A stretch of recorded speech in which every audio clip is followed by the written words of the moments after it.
YSR Congress party అధికారంలో ఉన్న 2019-24 మధ్యలో వైఎస్ఆర్ కాంగ్రెస్ పార్టీని కావచ్చు, లేదా వైఎస్ఆర్ కాంగ్రెస్ పార్టీ ప్రభుత్వాన్ని కావచ్చు, లేదా ప్రభుత్వ విధానాలను కావచ్చు, ఎవరైనా విమర్శిస్తే వాళ్ళ మీద తీవ్రంగా దాడికి తెగబడేవాళ్ళు వైఎస్ఆర్ కాంగ్రెస్ పార్టీ నాయకులు, కార్యకర్తలు, సోషల్ మీడియా యాక్టివిస్టులు.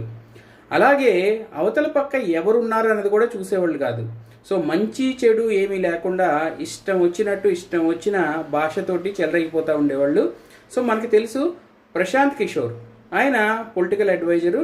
సో 2014-2019 తర్వాత 2019లో జగన్మోహన్ రెడ్డి అధికారంలోకి రావడానికి సో ప్రశాంత్ కిషోర్ కృషి కూడా ఎంతో కొంత కారణం అన్న విషయం డెఫినెట్గా అందరికీ తెలిసిన విషయమే.